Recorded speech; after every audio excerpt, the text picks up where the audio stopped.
Queridos irmãos, a paz do Senhor, tudo bem com vocês?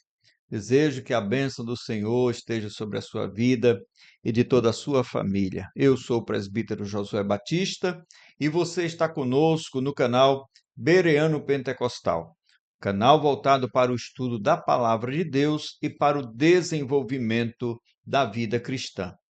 Aqui você encontra conteúdos diversos para a sua edificação espiritual.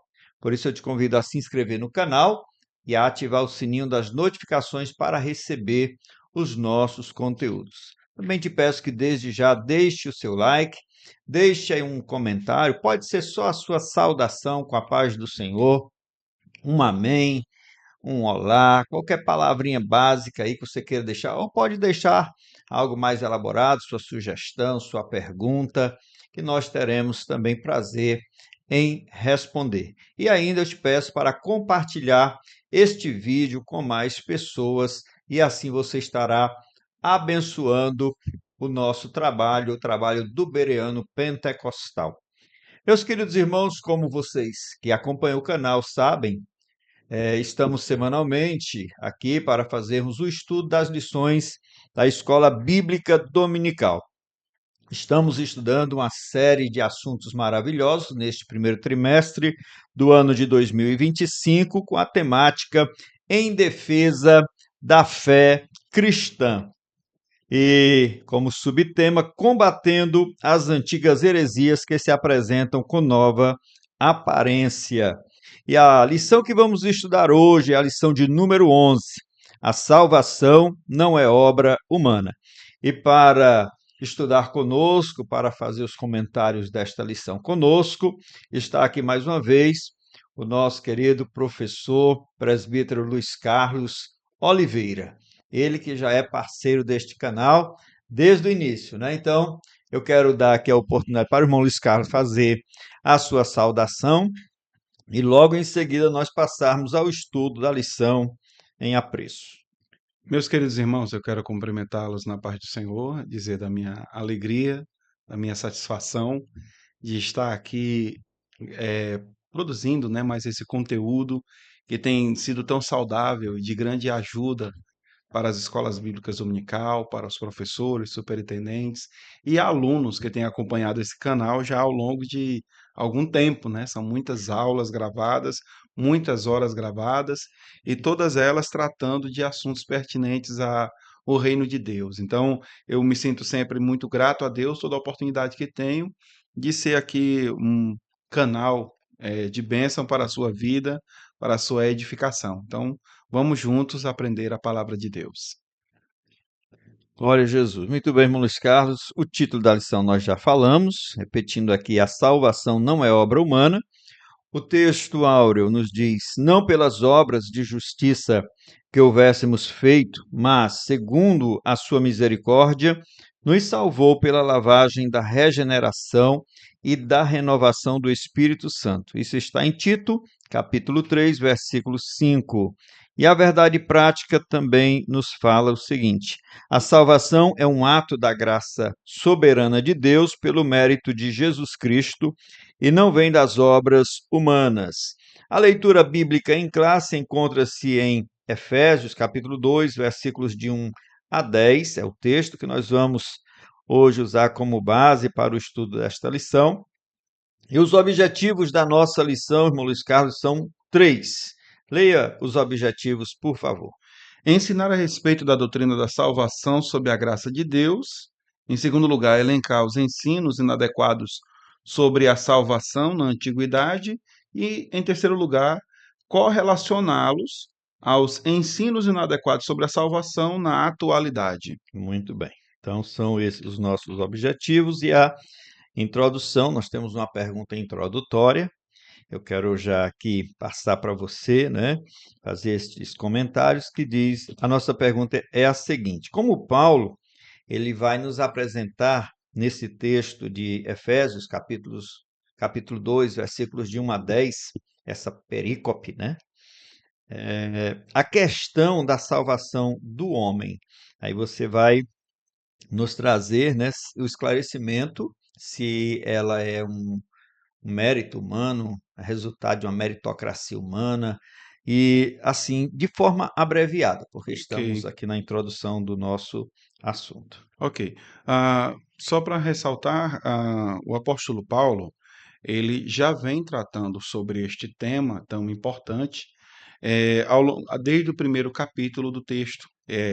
Essa porção que nós estamos lendo aqui é uma porção doutrinária derivada dos anseios de Paulo, que vão ali do versículo 15 a 23, as orações que ele está fazendo pelos cristãos, onde ele está pedindo para que sejam abertos os olhos do seu entendimento, para que eles compreendam as realidades da esperança, do chamamento e a riqueza da glória de sua herança nos santos e qual a suprema grandeza do seu poder para conosco os que cremos na eficácia, ah, que cremos segundo a eficácia da força do seu poder.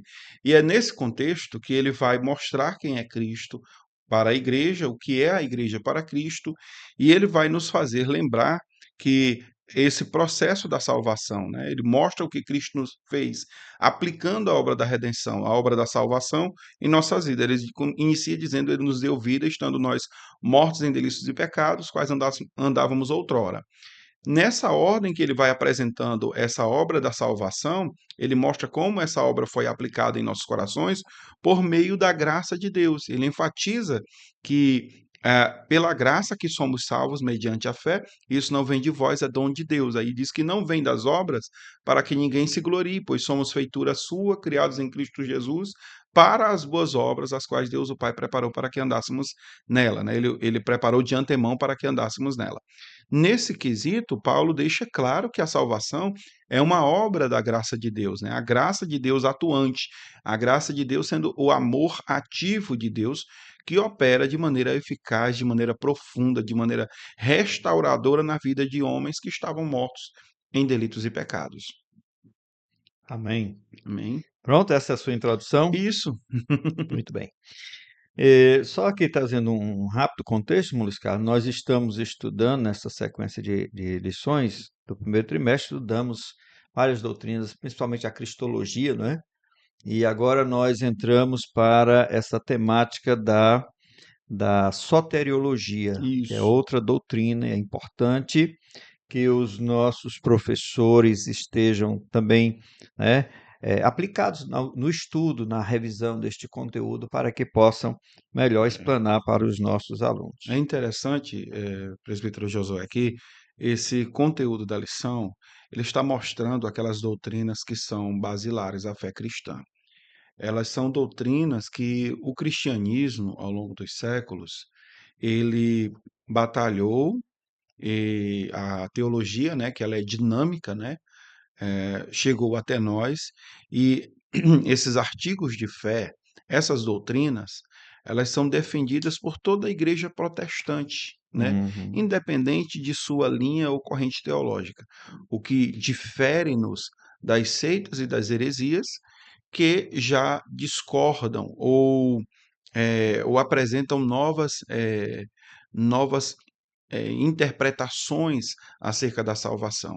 Então, essas doutrinas que são elencadas ao longo do estudo dessas 11 lições até aqui, elas são doutrinas que são inegociáveis, elas não são passivas de qualquer.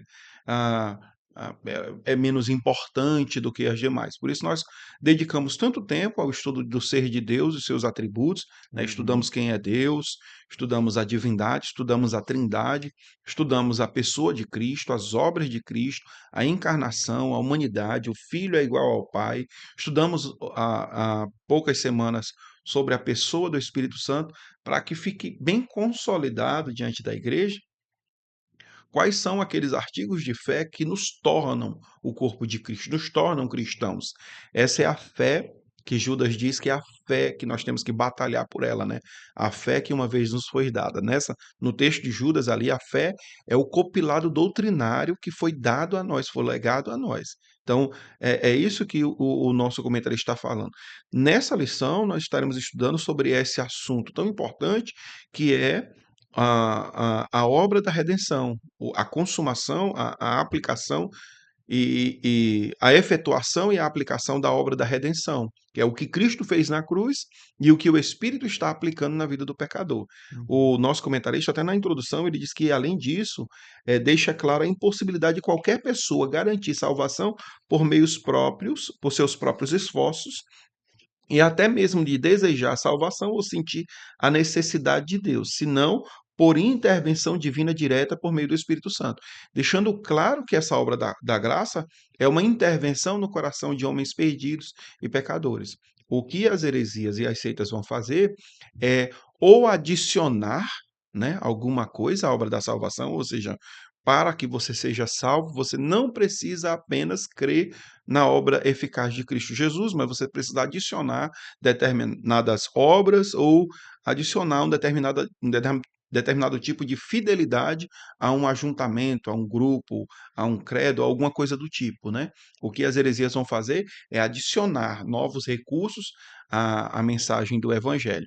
O que mostra que Paulo, em Gálatas capítulo 1, ele vai dizer que se nós mesmos, né, outro, ou mesmo um anjo do céu, vos anunciar outro evangelho, senão aquele que vos foi anunciado, que seja anátema. Então, essas doutrinas são caras à fé cristã. Só lembrando que na lição de número 10, a lição Uhum, passada, né? sim, Nós já, de certa forma, temos aqui uma ligação uma com a outra, essas duas estão porque completamente ali ligadas, né? fala de como o pecado corrompeu a natureza humana, ou seja, o homem estava caído diante de Deus, né? E agora nós vamos ter a sua restauração, que é a salvação, né? Isso, as Então, duas o são que é complementares, salvação, né? Luiz Carlos? Salvação é a obra eficaz de Cristo efetuada no coração de um pecador, né? Um pecador que estava distanciado de Deus, ele agora é alcançado, justificado, né? É como Deus trata o problema do pecado. Como Deus trata o problema do pecado. A salvação, ela acontece, por assim dizer, em três fases, três estágios, né? E é uma obra consumada de Cristo. A salvação é como Deus lida com o pecado, nós estudamos na lição passada, com o pecado que afetou a humanidade. Como ele lida com isso? Através da justificação, que Deus nos livra da condenação do pecado, através da santificação, que Deus nos livra da influência do pecado, e futuramente através da glorificação, que Deus nos livra da presença do pecado. Isto é a salvação, de maneira geral. Ela efetuada no passado, por assim dizer, é uma confiança numa obra feita em Cristo, que é a justificação. Ela acontece no processo, que é à medida que o crente é exposto às Escrituras e às santas influências do Espírito Santo, e ele permanece fiel à mensagem do Evangelho, vivendo e absorvendo as demandas de Cristo, ele vai sendo santificado e o pecado vai exercendo cada vez menos influência na vida dele, e ela consumar-se-á no futuro por meio da glorificação, quando o cristão será livre completamente da presença do pecado. Muito bom. Assim, né, eu acho que tinha Uhum. que dar uma explicação sobre, Isso, né, uma definição sobre o que é salvação, para que haja um melhor entendimento. Também a gente pode dizer que salvação é a vitória sobre o pecado, né? E a reconciliação com Deus, a reaproximação isso, com Deus, né? é. Eu sei que você explicou muito bem, mas existem outras formas Existem outras nuances, né? outras formas de definir, Isso. outros nós. Isso, porque assim, por exemplo, na salvação, Deus não só nos livra, o grande dilema não é somente o pecado. O grande dilema é a santidade de Deus, né? A santidade de Deus. O pecado é, é o dilema, e o homem só pode se aproximar de Deus, e deve e precisa se aproximar de Deus, porque enquanto não estiver em Deus, ele estará sob as sanções da penalidade é, compatível com a justiça, né?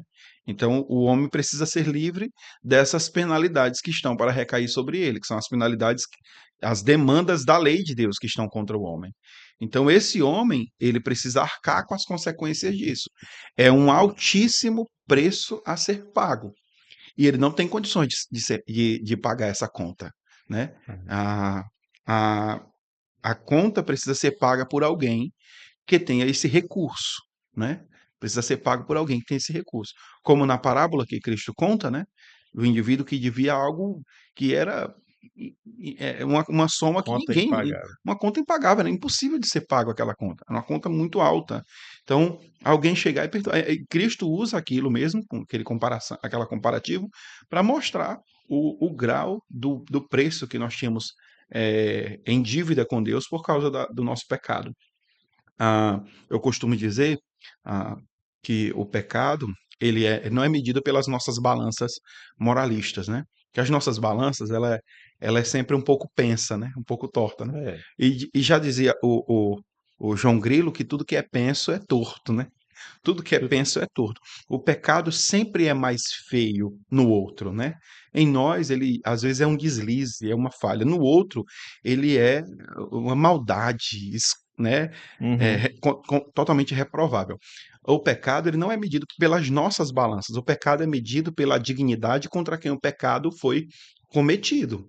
Então, se o pecado, em última instância, que o homem comete, que o homem é, né? Porque ele nasce pecador, se esse pecado é cometido contra a dignidade de um Deus eterno e infinitamente santo, então o preço ou a proporção, a medida do pecado é a medida da santidade de Deus. Então, o único preço capaz de pagar por essa dívida seria alguém que pudesse, o preço de um sangue, de alguém que tivesse a dignidade proporcional à divina. Porque se Deus me desse 1000 anos e eu conseguisse viver 1000 anos em, por assim dizer, né, à luz da perspectiva humana, perfeita santidade, eu terminaria os 1000 anos em dívida com Deus. Eu não teria como pagar, porque eu não teria como somar dignidade em minha vida semelhante à dignidade divina. Então era necessário que alguém viesse, encarnasse, e que tivesse a mesma dignidade divina e pagasse essa dívida por mim. E essa obra é feita por Cristo na cruz. Ele assume o meu lugar na cruz no Calvário. Ele assume o meu pecado. Ele morre a morte que era minha. Ele recebe a ira que era para ser derramada sobre mim. E aí, o que acontece é o que é uma justa operação ou transação bancária, por assim dizer, né? Nessa dívida. Toda a dignidade de Cristo e justiça de Cristo é atribuída a mim, que sou pecador e creio nele. E toda a minha indignidade e injustiça é atribuída a ele, que é santo e justo. E quando a lei vem desferir o seu golpe contra mim para me destruir completamente pelo meu pecado, ela encontra o mediador no meio, o Cristo, o justo. E ela desfere o seu golpe nele. E eu sou livre por causa disso. Essa é a obra que Cristo realiza. Glória a Deus. Maravilha. Mas vamos aqui, irmão Luiz Carlos, ao estudo dos pontos, e aí, paulatinamente, nós vamos entender melhor o assunto, né? E o primeiro tópico é a salvação sob a graça de Deus. Muito importante esse sob, né? É, E a nossa pergunta é, no texto base desta lição, né, no texto de Efésios, capítulo 2, versículos de 1 a 10, aqui, vendo a questão dos versículos de 1 a 3, Paulo, ele descreve o estado do homem diante de Deus. É como se ele fizesse ali uma fotografia, né, sim, do sim. estado, da condição do ser humano. E depois ele vai falar da graça de Deus, né, que é o que pode tirar o homem desse estado eh, de destruição, de morte espiritual.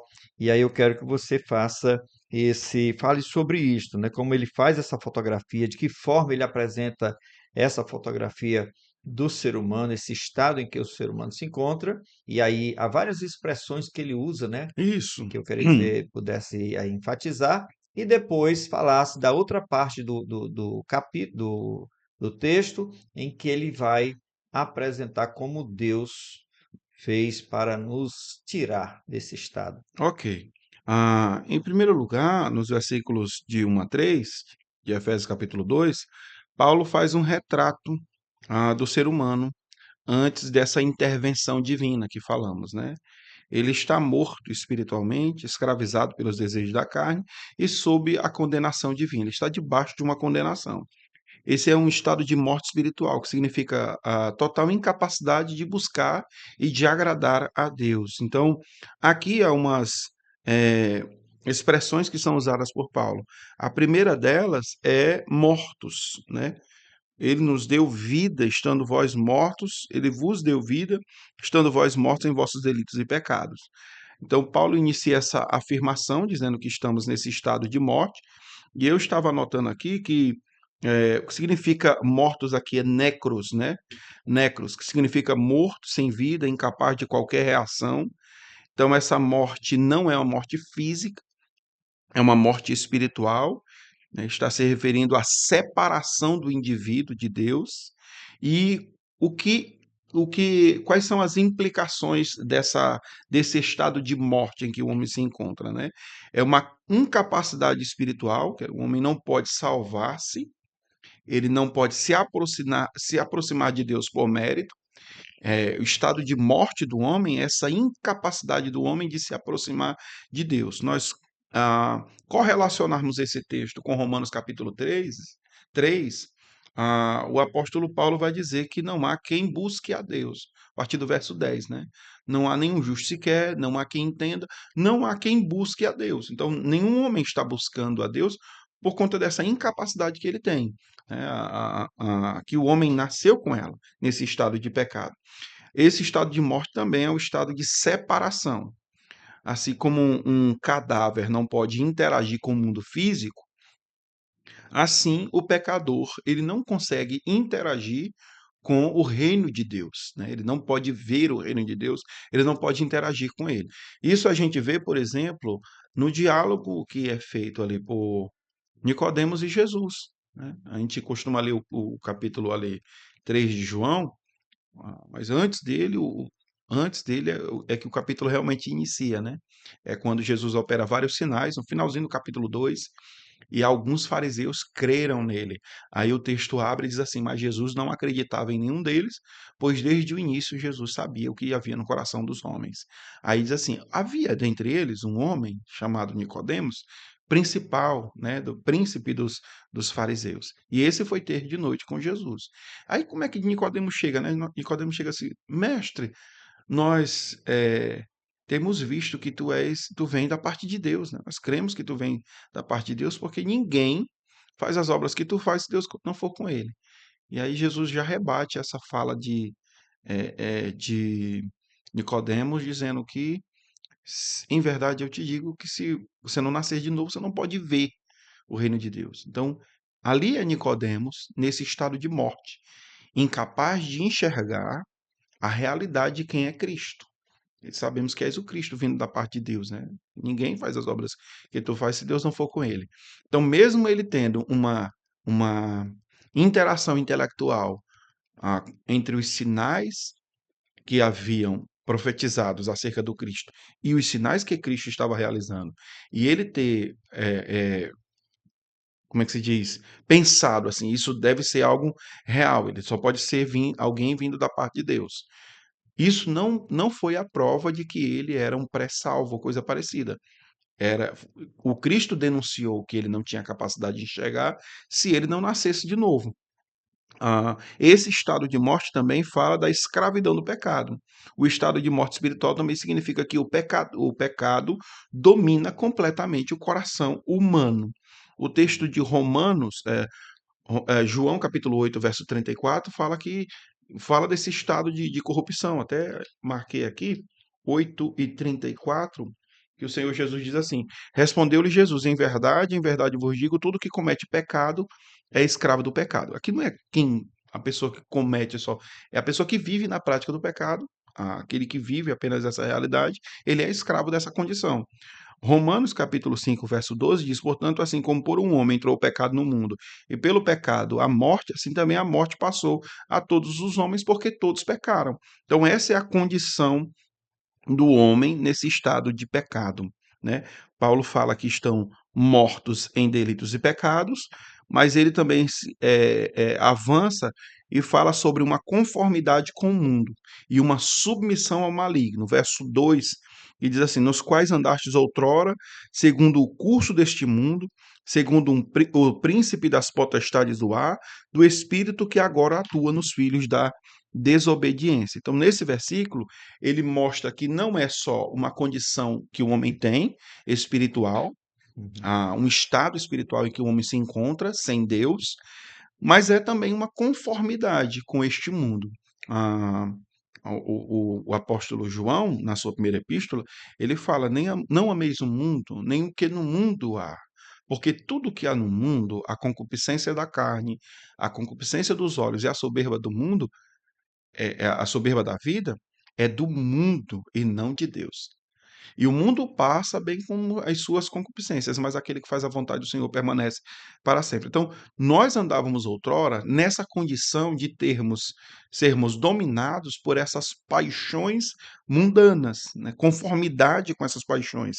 Ele fala que andávamos segundo o curso desse mundo, como uma grande correnteza, nós estávamos ali lançados naquela correnteza. Não podíamos fazer nada, não tínhamos nada a nos agarrar, seguíamos a maré que nos levavam para essa condição. Quer dizer, nosso coração, nossas inclinações, se fôssemos deixados ser levados constantemente por essas inclinações seriam constantemente para o mal.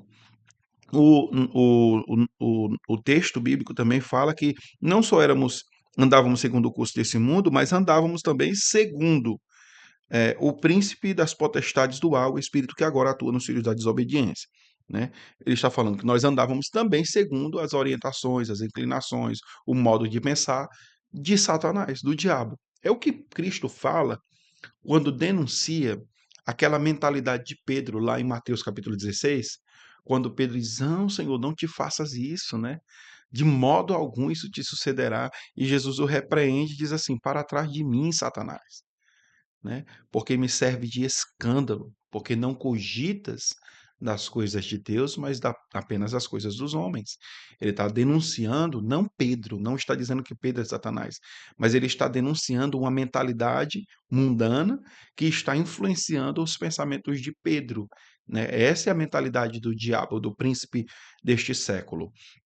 O nosso comentarista até aponta ali o texto, os textos de Isaías e Ezequiel, né? Mas aí os irmãos quiserem aí no canal, os irmãos vão encontrar aí a minha perspectiva. Eu particularmente não vejo Isaías 14 ou Ezequiel como sendo o diabo, e a gente vê que isso aí é uma ideia que foi criada por Orígenes. Orígenes tinha ele era da escola de interpretação alegórica, e ele faz essa interpretação alegórica e fala sobre isso. Isso não retira o fato de que a Bíblia mostra mais ou menos as origens de Satanás como sendo uma origem de rebelião. Não necessariamente o texto de Isaías ou de Ezequiel, mas textos como os de Judas, textos como o de João, que mencionam essa rebelião, textos de Apocalipse, capítulo 12, né? Menciona essa rebelião do dragão. Então nós sabemos que de fato houve uma rebelião aonde Satanás, o grande líder, né, dessas hostes do mal, ele não só se insurgiu contra Deus, né, como ele também influenciou a muitos outros demônios que foram com ele. E Uhum. eles decaíram de sua posição, perdendo-a completamente. Mas ele tinha uma função legal diante de Deus, que era de acusador. Essa função, ela perdeu razão de ser desde que o nosso Senhor Jesus Cristo morreu na cruz do Calvário, né?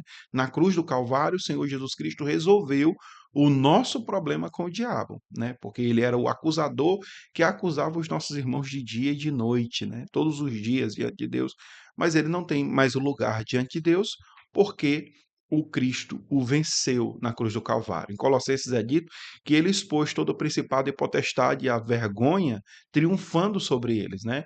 Em Hebreus também é dito, Hebreus capítulo 4, que diz que ele venceu aquele que tinha um poder da morte, o diabo, né?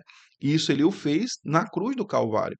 Então, esse príncipe das potestades do ar ainda influencia a muitos homens nessa vida.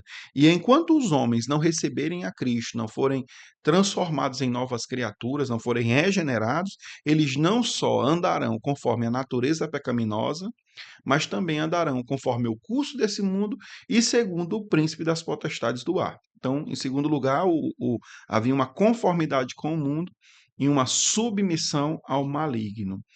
E eu acho que por fim, né, nós temos aqui a satisfação dos desejos da carne e da mente, que é o verso 3, que ele diz assim: entre os quais também todos nós andávamos outrora. Paulo está mostrando essa condição e vai dizer assim: nós também. Nós sabíamos o que representava isso, porque nós também Ele estivemos se nessa. inclui. Ele se inclui, nós também tivemos nessa experiência, né? Como era essa experiência em Paulo e em nós, por assim dizer, na epístola? Nós andávamos segundo as inclinações da nossa carne, fazendo a vontade da carne e dos pensamentos. E assim, isso nos mostrava como tendo essa característica. Éramos por natureza, filhos da ira, como também os demais. Então, do verso 1 ao verso 3, Paulo faz ali como pinta um retrato, ou mostra um raio-x da condição humana em seu estado de pecado. Lendo sobre isso, há um termo que é usado muito na teologia, que é a depravação do homem, né? O J.I. Parker, explicando sobre o pecado, num artigo chamado Pecado Original, ele explica que a expressão depravação total não significa que somos tão maus quanto poderíamos ser, mas significa antes que nenhuma parte de nossa natureza está isenta da corrupção do pecado. Aí você fica, né? Que coisa absurda, né? Nenhuma parte do ser humano estava isenta desse Uhum. toque, dessa presença do pecado. Aí algumas pessoas até contestam essa, esse entendimento, que é da lição passada, irmão. Parece que o nosso comentarista fez um link aqui. Esse é o ponto onde ele está linkando as duas lições. Alguém pode pensar com essas lições, assim, mas as pessoas podem fazer coisas boas, né? Ninguém está dizendo que ninguém é capaz de fazer coisa boa. As pessoas são capazes de fazer coisa boa. Ah, a questão é a motivação primária do coração do homem não é a que deveria ser. Todas as coisas foram criadas para a glória de Deus. Então, o homem fazer coisa boa é semelhante a um exemplo que eu dei, pastor Josué. Imagina que eu tenho um carrinho simples ali, né? Vamos supor que o meu filho Lucas, ele acabou de tirar a habilitação. Aí ele vai dizer assim, papai, no final de semana, no sábado, ele fala para mim no sábado de manhã, papai, eu quero sair hoje à noite com os meus amigos. Quero ir para uma visita do culto de jovem e depois para um pós-culto na pizzaria. Aí eu, tá certo, Lucas. Você pode pegar o carro do papai. Pode sim. A chave está aqui na mesa. Mas faça o seguinte: para você sair com o meu carro, você vai ter que lavar ele. O carro está sujo. Eu passei a semana, eu e sua mãe passamos a semana saindo com ele para trabalhar, para deixar vocês na escola. Então, eu tenho muita coisa que estudar e isso aqui ficou para você, é o seu trabalho. Você vai lavar o carro e então à noite você pode ficar à vontade. Não vou sair. Você pode sair no carro. Aí ele vai esbravejar, vai dizer que é injusto, que quem saiu com o carro foi eu e a mamãe, né? Não é justo, o senhor sai o tempo todo com o carro e no final de semana eu lavo o carro. Aí eu vou dizer assim, meu filho, é o seguinte, o carro está aí. Se você quiser sair, essa é a única condição. Ele vai sair com raiva. Só que de tarde, umas 3, 4 horas da tarde, eu vejo lá com a mangueira lavando o carro. Ele não está fazendo o que é certo, irmão José? Uhum. Ele está fazendo o que é certo. Mas ele está fazendo para me honrar ou porque ele quer sair com o carro?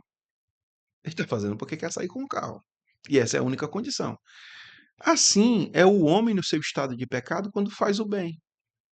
Ele faz porque ele quer resolver algum problema com a consciência dele, ele faz porque ele quer ser bem visto, ele faz porque acredita que isso lhe faz bem, porque isso é o que é correto, é o que é justo, é o que é moral. Ele não faz porque isso glorifica a Deus. Por quê? Porque a Bíblia diz que não há um justo sequer, não há quem entenda e não há quem busque a Deus. Então, esse é o homem usando as ferramentas que Deus deu a ele para si mesmo e não para Deus. Assim, o homem é incapaz de fazer boas obras que glorifiquem a Deus por si só. Eu acho que é até aqui. Não, na verdade, o último tópico da lição apresenta aí os versos finais, mas se o senhor quiser comentar um pouco antes da gente seguir para ele e fazer um Não, eu resumo. creio, irmão Luciano, que a gente vai trabalhar assim. Neste primeiro ponto, você já trouxe aí os três primeiros versículos, e a gente sabe que a partir do versículo 4, né, Paulo começa a mostrar a graça de Deus, quando ele diz, mas Deus que é riquíssimo em misericórdia, tal, pelo seu muito amor com quem nos amou, você também apresentasse a graça de Deus, a obra da salvação, Perfeito. e depois, os dois últimos tópicos, a gente reunisse num só. Você vai trazer só a questão das soteriologias inadequadas Inadequadas. antigamente, né, na Ok, antiguidade, e perfeito. nos dias de hoje, aí a gente arremata com Arremata, tudo, né? né? Então, Ok. fale tudo sobre o capítulo, aliás, o Esses texto. versos, né? É. Ó, nós temos aqui um ponto de transição, né? Um ponto de mudança. Esse verso tem um grande ponto de mudança e ele é muito marcante, porque Paulo vem tratando aqui, as coisas estão indo de ladeira abaixo, né? Ele está indo cada Uhum. vez mais. Ele começa com o nosso estado de morte, depois ele começa com as nossas afeições se voltadas para a carne, Sim. para os desejos da carne, e ele vai descendo, descendo, dizendo que nós obedecíamos ao diabo, seguíamos as paixões e inclinações do nosso pensamento. Aí ele diz assim: nós, no final das contas, nós éramos filhos da ira, como também os demais. Ele engloba todo mundo. Igual ele fez em Romanos capítulo 3, né? Quando ele pega os judeus e os gentios e engloba no mesmo grupo e dizer que nós não, os judeus não tem razão de julgar ou de ter algum tipo de animosidade para com os gentios, uma vez que eles cometem os mesmos pecados. Então, capítulo 3 ele diz: todos pecaram e destituídos estão da glória de Deus. O grande ponto de transição aqui é esse mas, que Paulo diz: mas Deus, sendo rico em misericórdia, né, pelo seu por causa do grande amor com que nos amou, estando nós ainda mortos em nossos delitos, nos deu vida juntamente com Cristo. Pela graça sois salvos. E juntamente com ele nos ressuscitou e nos fez assentar nos lugares celestiais em Cristo Jesus. O grande ponto de mudança aqui é que o grande amor de Deus, mas Deus, sendo rico em amor, por causa do muito amor com que nos amou, estando nós ainda mortos, nos deu vida. Primeira ênfase de Paulo recai sobre o amor de Deus. Como João capítulo 3, o texto áureo da Bíblia, como alguns gostam de dizer, né? Capítulo 16, porque Deus amou o mundo de tal maneira que deu seu Filho unigênito para que todo aquele que nele crê não pereça, mas tenha a vida eterna. O tal maneira ali usado no Evangelho de João, geralmente as pessoas leem errado, né? O tal maneira, as pessoas pensam assim, de tal maneira é porque João ali, ao expressar, ele pensou assim, uma maneira tão grandiosa que Ele não eu soube. não soube expressar. De tal maneira é o que é dito nos versos anteriores. Ele vai dizer, Jesus vai dizer assim, porque como Moisés levantou a serpente no deserto, né? Assim importa que o Filho do homem seja levantado, para que todo aquele que nele crê não pereça, mas tenha vida eterna. Porque Deus amou o mundo de uma tal maneira, dessa maneira, que deu seu Filho unigênito. A maneira aqui é essa maneira. A tal maneira é o amor sacrificial, o amor substitutivo de Deus. O povo em Israel estava murmurando contra Deus de tal modo que a ira de Deus se acendeu e Deus enviou as serpentes abrasadoras. Que não é serpente que pega fogo, né? É serpente cujo veneno é tão mortífero que mal as pessoas eram picadas por ela, as pessoas já começavam a sentir as ânsias da morte e em pouco tempo morria. E o povo estava morrendo o tempo inteiro porque essas serpentes estavam espalhadas por todo o arraial de Israel. Elas surgiam, né, saíam do chão, das suas tocas, suas cavernas e ia picando a todos. O povo desesperado, gemendo, clama a Deus e clama a Moisés para que clame ao Senhor. Moisés vai ao Senhor, fala com Deus, pede misericórdia e Deus diz assim: olha, eu vou exercer misericórdia. Você faz o seguinte, você vai pegar aí o cobre, né, metais aí, você vai lançar no fogo e vai fundir uma serpente. Você vai fundir uma imagem de uma serpente, colocar no haste e colocar diante do povo. E há de ser que todo aquele que olhar para a serpente, ao ser picado por uma serpente, ao olhar para essa serpente, ele será salvo. Olha que coisa incrível, que Deus vai pegar a imagem daquilo que há de mais medonho e grotesco para o povo. Porque imagine uma família que tem vários parentes seus sendo ceifados no mesmo dia por causa do veneno de uma cobra. E um indivíduo nessa família é picado.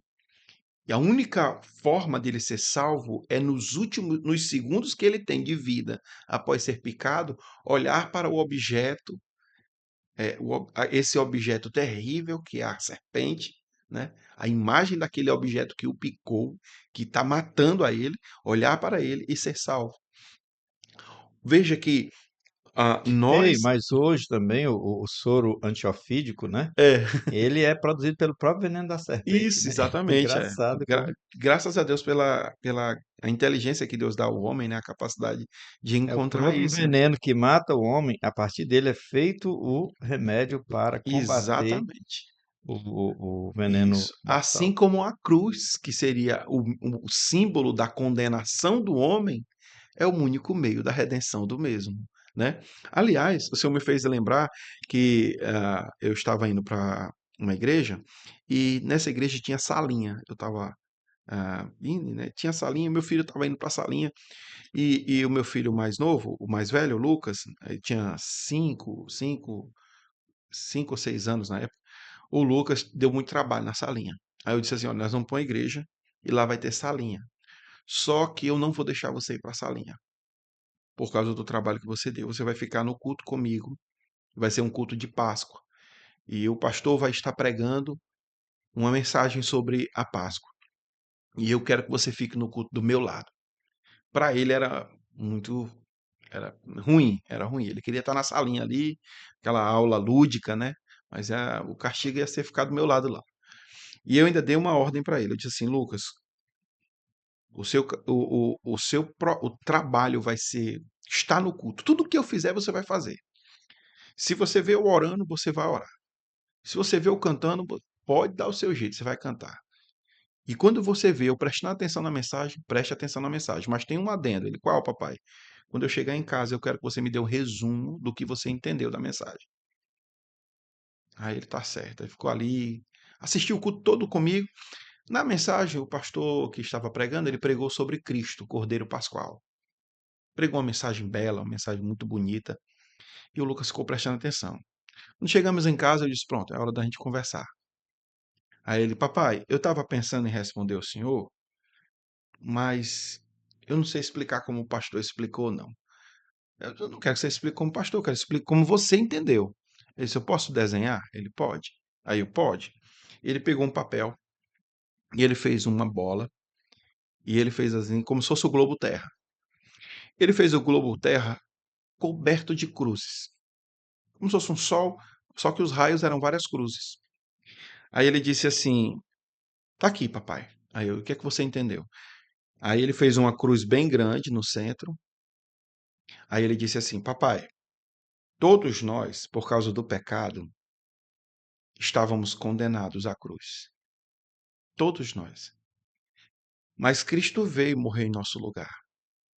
E se Cristo não tivesse morrido em nosso lugar, esse mundo seria um mundo de cruz, onde todos nós seríamos condenados por Deus. Mas Cristo veio e assumiu a cruz principal, porque só Ele é justo. Essas palavras ele disse para mim. Só Ele é justo. E agora, crendo em Cristo Jesus, nós não precisamos ser crucificados como Ele foi. Foi o entendimento que ele teve. Então, assim, voltando para o nosso texto de João 3, desse modelo, né, onde Deus permitiu que se fosse construído aquela haste com uma serpente, e o indivíduo que está olhando para ela, ele não está olhando assim como quem olha qualquer coisa. ele está sob o efeito de um fortíssimo veneno, ele tem poucos segundos de vida. O único caminho de salvação é olhar para o objeto do seu horror, que é aquela cruz, e ali ele vai ser curado. Assim, importa que o Filho do Homem seja levantado. Ele que foi suspenso no madeiro maldito em nosso lugar. Então, a única forma de sermos salvos é nisso. Esse é o amor, né? O tal maneira é nessa tal maneira. Deus amou tanto que ele foi e fez com que o seu filho assumisse a dor que era para nós, o sacrifício que era para repousar sobre nós, a ira que era para ser derramada sobre nós, repousou sobre o Filho de Deus. O texto prossegue falando que ele nos deu vida juntamente com Cristo. Nos deu vida juntamente com Cristo, nos ressuscitou e nos fez assentar nos lugares celestiais. Sentar nos lugares celestiais é uma expressão muito usada por Paulo na Epístola aos Efésios, irmãos. Aliás, a Epístola aos Efésios e Colossenses são meio que epístolas gêmeas. Enquanto em Colossenses está se falando sobre Cristo como o cabeça da igreja, Efésios está falando sobre a igreja, o corpo de Cristo. Então, elas estão falando, uma está olhando de cima para baixo, a outra de baixo para cima, né?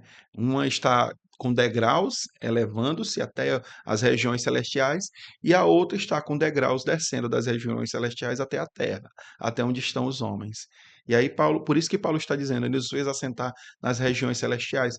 Essa é a nossa posição diante de Deus, né? Se eu tivesse um tempinho, eu ia falar um pouco sobre posição e postura. Essa é a posição que o cristão está em Cristo Jesus. Essa união não é uma união hipostática, né? A união hipostática é entre as duas naturezas do Redentor, mas é como se fosse uma união mística entre Cristo e o seu povo redimido, de tal modo que, assim como ele está assentado nas regiões celestiais, triunfante, nós, unidos a ele, estamos também. Essa é a visão de Paulo.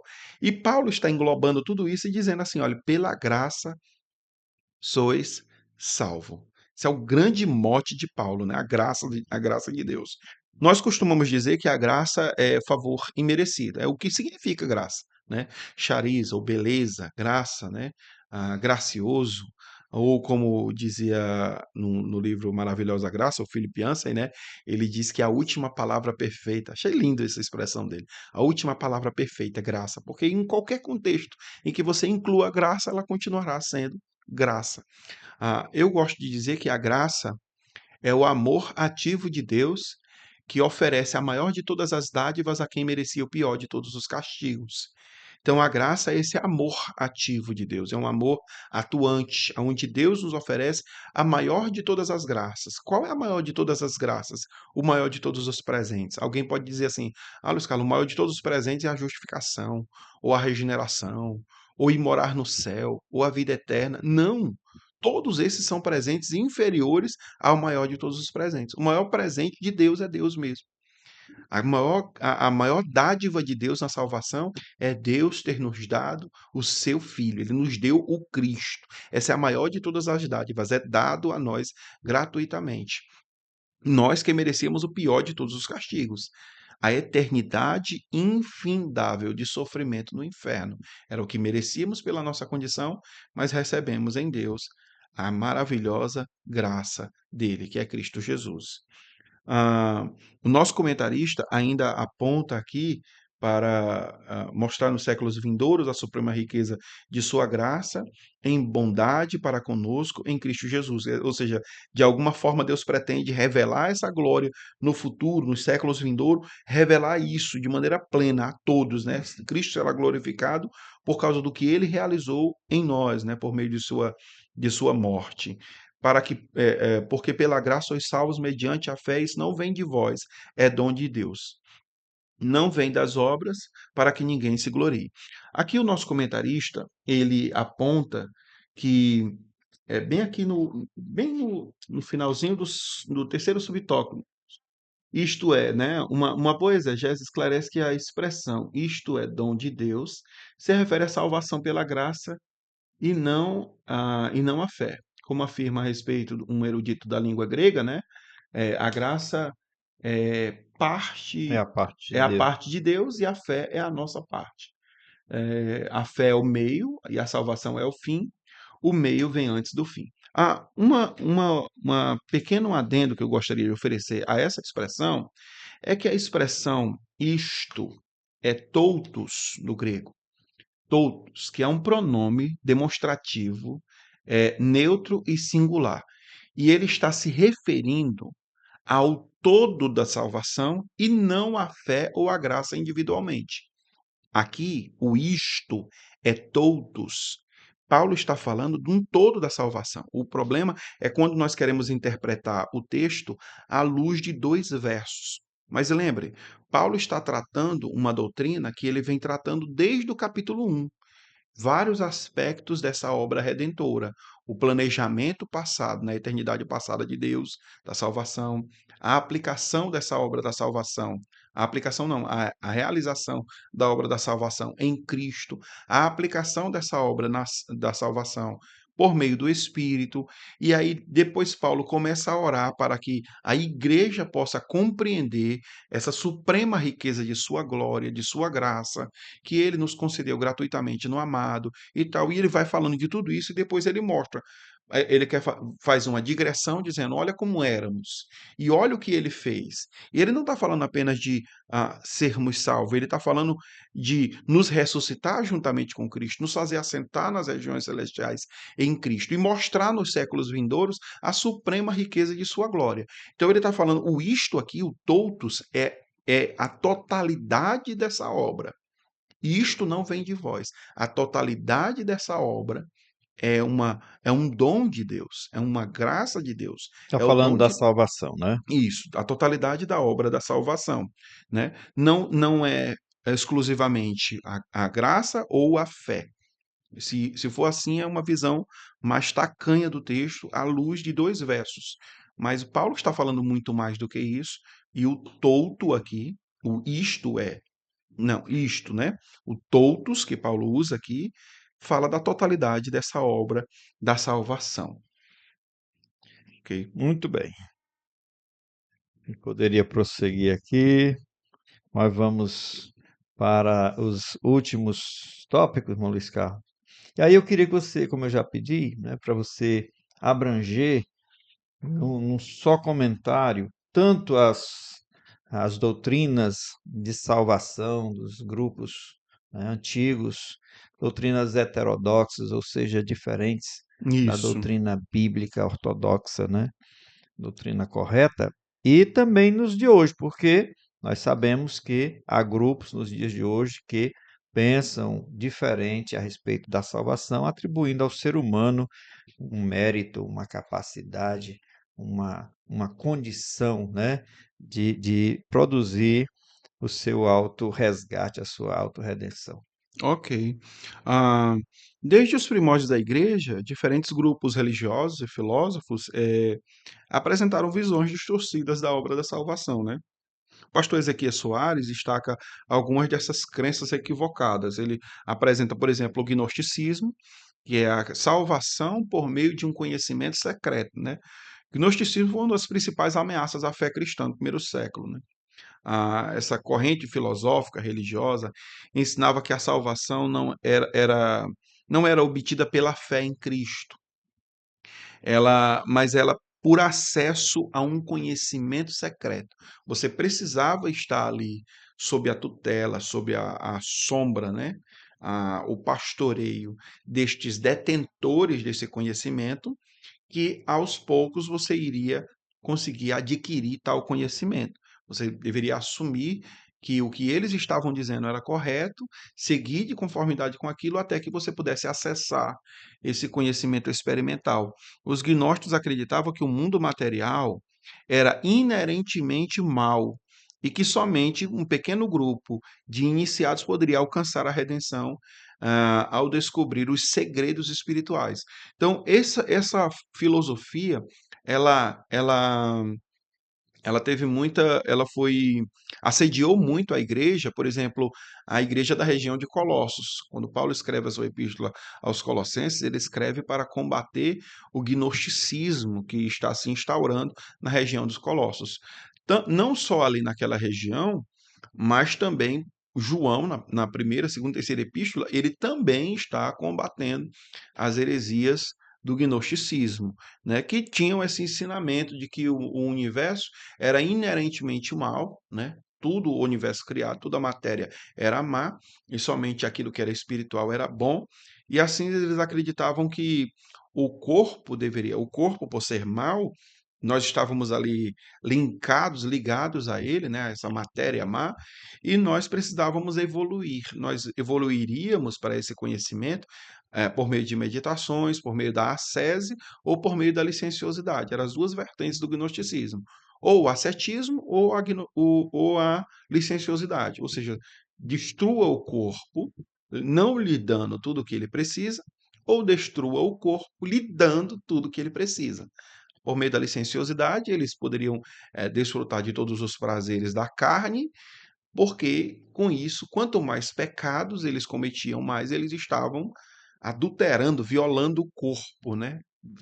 Viciando o corpo. Mas o erro deles aqui em relação a essa doutrina da salvação é que a salvação ela só era adquirida para aqueles iniciados, né? No Exatamente, que pudessem gnosticismo, que adquirir a esse gnose, conhecimento.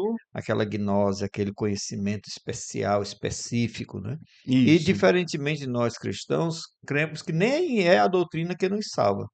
É Exatamente, porque isso é a interessante. pessoa pode crer ou ela assentir intelectualmente com todo o corpo doutrinário e ainda assim não ser Isso. salva, se ela Isso é não muito puser a sua confiança em Cristo. exclusivamente em Cristo, né? Exatamente, E aí a exatamente. gente precisa deixar isso claro, que esse é o distintivo do gnosticismo, que É. proclamava, pregava que era preciso somente aqueles que tivessem esse conhecimento seriam salvos, né? Exatamente. Isso é até interessante. Essa semana mesmo eu estava vendo um pastor fazendo essa pontuação, essa ponderação, falando que para muitos cristãos mesmo, sabe, que são teólogos, e eles assim, às vezes falta, às vezes o indivíduo tem muito conhecimento, mas falta-lhe piedade, falta-lhe devoção, Eu acho falta-lhe que temor, falta-lhe isso que eu humildade, vi. né? E ele estava dizendo que a salvação não veio pelo conhecimento da obra da salvação, veio pela A sede, né? experiência. Eu não sei se alguém repercutiu na sede, mas vem pela experiência de salvação por meio da fé em Cristo Jesus. E isso é muito, muito sério, porque talvez haja uma nova roupagem aí, até mesmo no meio de evangélicos, né, de Sim. cristãos, de novos teólogos ou de teólogos aí, que acham que são salvos porque conhecem determinadas coisas. Quer dizer, não é porque isso Creem na que. doutrina Isso. correta, Creem né? na doutrina correta. Tem esse tipo de gente. Pronto, é até esse tipo de gente, onde a teologia deixa o indivíduo extremamente arrogante, né? A mente cheia de informações, extremamente arrogante, orgulhoso, ele consegue olhar os demais assim por debaixo dos ombros assim, né? Ninguém tem o conhecimento que eu tenho, então ele olha para todo mundo como menor, né? Consegue desprezar a outros. Inclusive, ultimamente tem até um indivíduo que ele tem atacado vários segmentos de cristãos, assim, protestantes cristãos. Não estou falando de atacar heresia ou seita ou coisa parecida, mas tem atacado cristãos em diversos segmentos, assim, de uma maneira tão visceral, tão terrível, que diversos segmentos fizeram pastores de diversos segmentos teológicos fizeram postagens, né, ou falas exatamente sobre esses indivíduos. E esses indivíduos, eles detêm muito conhecimento e acham que por deter tal conhecimento, eles podem desprezar a igreja de Cristo, Hum. entendeu? Em suas nuances e divergências teológicas. Então, daí você vê como esses indivíduos, eles são meio que gnósticos da atualidade, né? Que pensam que pelo conhecimento que eles detêm, eles são salvos, né? Mas isso é só um recorte que o senhor levantou que é interessante. Se a minha teologia não me tornar mais humilde e não me fizer me prostrar em adoração a Deus, ela está me amaldiçoando e não me abençoando. Bem. Então, como era refutado o gnosticismo, né? Primeiro, o erro central dele era a ênfase no conhecimento secreto e a negação da encarnação de Cristo, que corrompia o ensino bíblico sobre a salvação pela graça mediante a fé. Agora, como era refutado? Em primeiro lugar, o apóstolo João confronta diretamente essa heresia em 1 João capítulo 4, de 1 a 3, ensinando que todo espírito que nega a encarnação de Cristo não procede de Deus. E Paulo também alerta contra a doutrina filosófica enganosa dos gnósticos, em Colossenses 2,8, enfatizando que em Cristo habita corporeamente toda a plenitude da divindade. Então, nós temos esse primeiro grupo, que era o gnosticismo.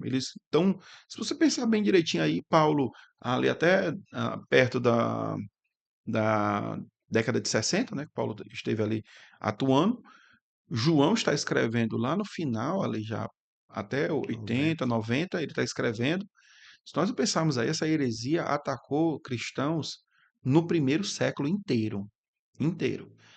Novas roupagens dela surgiram no século II, né, século III surgiram. Nós temos aí, por exemplo, o pelagianismo, né, que é a salvação pelos esforços humanos. O pelagianismo, que surgiu no século V, com Pelágio, um monge britânico que negava a doutrina do pecado original.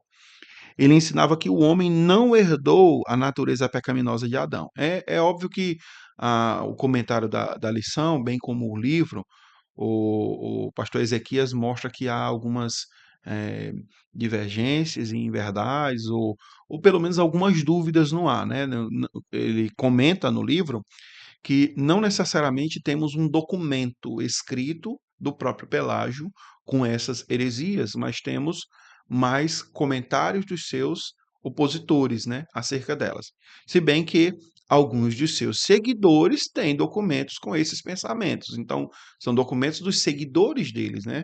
E aí, se fizesse a comparação, é possível que hajam alguns desses pensamentos que são elencados historicamente como sendo advindos do pelagianismo. Então nós temos aqui, ele ensinava que o homem não herdou a natureza pecaminosa de Adão, mas que nasce moralmente neutro e pode alcançar a salvação através do livre arbítrio e boas obras. Segundo essa visão, a graça de Deus é apenas um auxílio, né, a uma necessidade absoluta do ser humano. Então, qual a refutação que se tem disso? Paulo declara em Romanos capítulo 3, 23, que todos pecaram e destituídos estão da glória de Deus. Então a Bíblia mostra por si que o indivíduo nasce pecador. A lição passada deixou isso muito claro. O homem herdou a natureza pecaminosa. O homem ele pode se esforçar para fazer o bem, mas nenhum homem precisa ser ensinado a pecar, né? As ervas daninhas, elas nascem naturalmente no solo arenoso do nosso coração, que já nasceu em estado de pecado. Em Efésios capítulo 2, 8 a 9, ensina que a salvação é pela graça por meio da fé, e não vem das obras para que ninguém se glorie. O verso 10 diz: pois somos feitura sua, criados em Cristo Jesus para as boas obras, as quais Deus o Pai preparou para que andássemos nela. Então veja bem que nós não somos salvos pelas boas obras, mas para as boas obras. As boas obras são a consequência da salvação que foi realizada, e não o resultado da salvação. Né? Não o meio para a salvação, mas o resultado da salvação.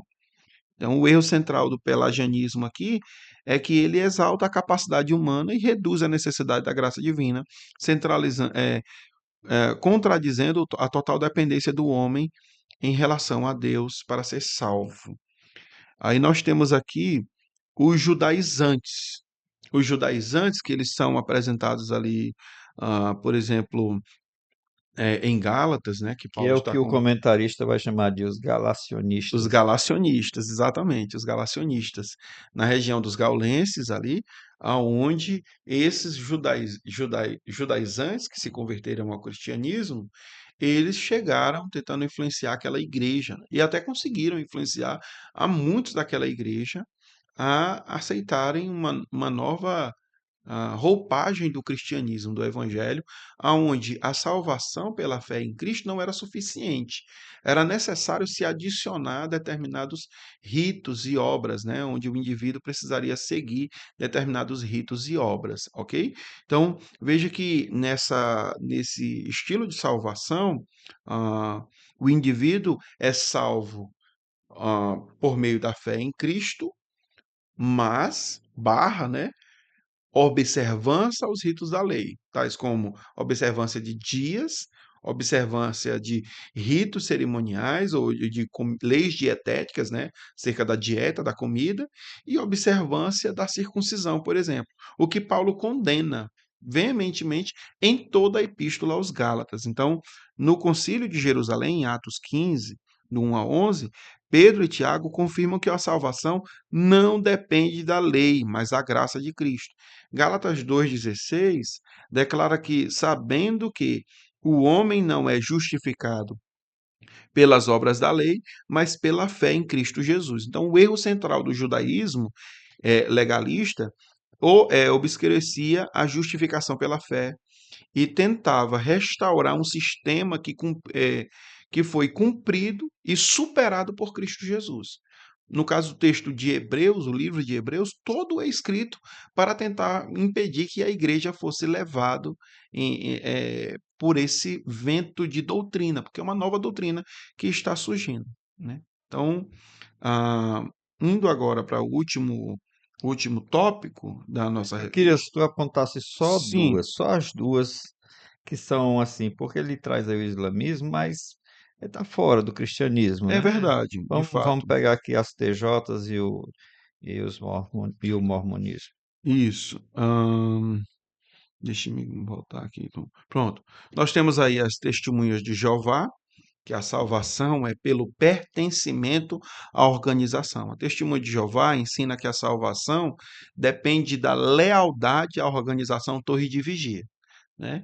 Segundo essa doutrina, Jesus apenas abriu a possibilidade da salvação, mas cada pessoa deve trabalhar ativamente para garantir sua posição no reino de Deus. Como isso acontece? Né? Entre os seus principais equívocos, destaca-se a negação da divindade de Cristo, ensinando que Cristo é o arcanjo Miguel. Isso não é uma ideia apenas dos TJs, né? Nós temos outro segmento aí do evangelicalismo que também pensa sobre isso, né? Que Cristo é o arcanjo Miguel, né? Havia aí alguns dos seus precursores falando sobre isso. A crença de que somente 144 mil pessoas terão acesso ao céu, enquanto o restante dos fiéis viverá uma vida na terra restaurada. Neles há a necessidade de boas obras e participação ativa na organização Torre de Vigia, como pregar de porta em porta e seguir suas regras rigidamente. Para você ter ideia, eu estava vendo que se faz um relatório do indivíduo. Você é membro daquele ajuntamento, daquela seita, faz-se um relatório. Sim. Né? Se você não foi durante um mês, você não fez aquela campanha ali de casa em casa, né? E É. tudo, você vai perdendo pontos. O que esses pontos não são somados apenas num relatório ali no computador, não. Eles são somados, eu acho que no céu ali na mente deles, né? Quem disse isso? Voz da minha cabeça, né? Exatamente. O indivíduo vai criando essas ideias e vai se somando, né? Agora, como refutar esse pensamento, né? Ah, Atos 4,12 ensina que a salvação está somente em Cristo, não é em organização religiosa. Em nenhum outro há salvação, porque também debaixo do céu nenhum outro nome há dado entre os homens pelo qual devemos ser salvos. João 14,6 declara o seguinte: Eu sou o caminho, a verdade e a vida, ninguém vem ao Pai senão por mim. Então, em nenhum outro, não é a salvação não está atrelada a uma organização religiosa, nem atrelada às obras do indivíduo, ela está atrelada à fé em Cristo Jesus.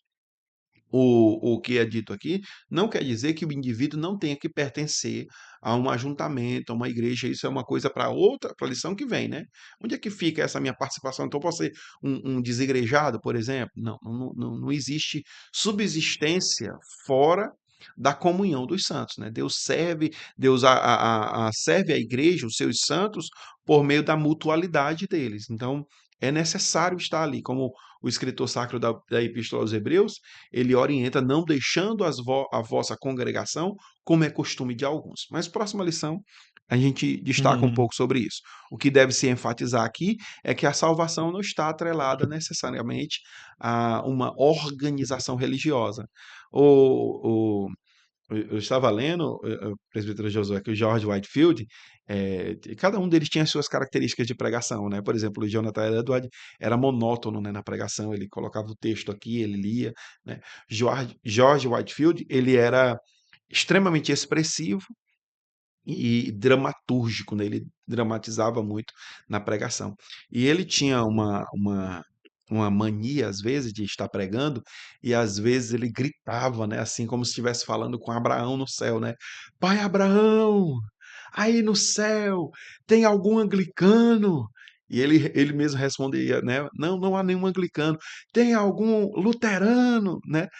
Aí ele ficava falando isso. Não tem. Quem tem? Então quem está aí no céu? Somente aqueles que foram comprados e remidos pelo sangue de Cristo, né? Ele fazia essa dramatização exatamente para mostrar que a salvação está atrelada à confiança em Cristo Jesus e que as denominações, essas questões, elas funcionam, elas existem, elas têm a sua razão de ser, mas a salvação é muito além disso, né? Então, nós temos aí o segundo grupo, o terceiro grupo, na verdade, da nossa lição, que é o mormonismo.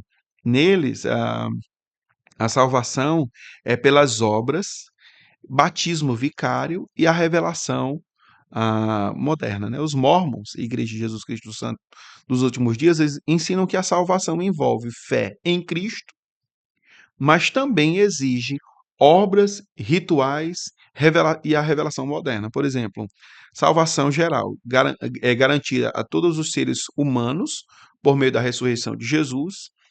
Eles também têm a exaltação, é um nível superior de salvação, onde a pessoa pode se tornar um Deus, né, um Deus com D minúsculo, e governar o seu próprio planeta, conquistado por meio de boas obras e participação nos rituais do templo. Olha que coisa criativa, né? Esses caras deveriam estar escrevendo livros de ficção. Entre as suas doutrinas equivocadas estão o ensino de que Deus Pai já foi um homem e que os seres humanos podem se tornar deuses, a prática do batismo vicário, onde vivos são batizados em nome de mortos para garantir a salvação, crença de que a Bíblia foi corrompida e que o livro de Mormons tem uma autoridade final e última, e aí nós temos aqui o que a Bíblia diz, né? Por exemplo, em Isaías 43:10, nós temos o seguinte: Antes de mim, Deus nenhum se formou, e depois de mim, nenhum Deus haverá. Ou seja, Deus está mostrando a sua exclusividade em toda a existência, né? Ele é o causador da existência. Ah, a Bíblia ensina que a fé em Cristo é suficiente para salvar, sem a necessidade de rituais ou obras adicionais, conforme Romanos capítulo 10, 9. Hebreus 9, 27 nega a possibilidade de batismo pelos mortos. Ao homem está ordenado morrer uma só vez, vindo depois disso o juízo. Então, a Bíblia em si condena estes erros doutrinários, essas novas roupagens das antigas heresias que assediaram a Igreja de Cristo no primeiro século. Amém. Meus queridos irmãos, nós chegamos ao final do nosso estudo. Pena que o tempo, né, não favorece a gente ter mais comentários, tecer mais comentários e tá muito prazeroso ouvir aqui o nosso professor Luiz Carlos, né? A gente fica assim como quem está bebendo de uma fonte maravilhosa. Mas chegamos ao final, agradecemos a você que tem ficado conosco, que assistiu a esta aula. Mais uma vez peço que você deixe o seu comentário, tá certo? E dê o like aí e nos ajude, tá bom? E eu peço para o irmão Luiz Carlos fazer aqui a sua despedida e assim nós estaremos concluindo este estudo maravilhoso para a glória de Deus. Amém, meus irmãos. Eu quero agradecer demais ao presbítero Josué Batista por ter me convidado mais uma vez a estar aqui com os irmãos. Eu quero crer que de alguma forma pude ser útil aos meus irmãos na instrução da revista do próximo domingo, deste domingo, e ah, eu desejo que Deus abençoe grandemente, né, a sua participação, a sua atuação, a maneira como você que está me ouvindo, né, lecionar essa lição. Você que é aluno ou apenas vai estar acompanhando, eu espero em Deus que de alguma forma as palavras desse ensinamento possam ter edificado a sua vida e que seja para a glória de Deus. Que Deus em Cristo abençoe. A- Amém, meus irmãos. Deus abençoe. Até a próxima, em nome de Jesus. Amém.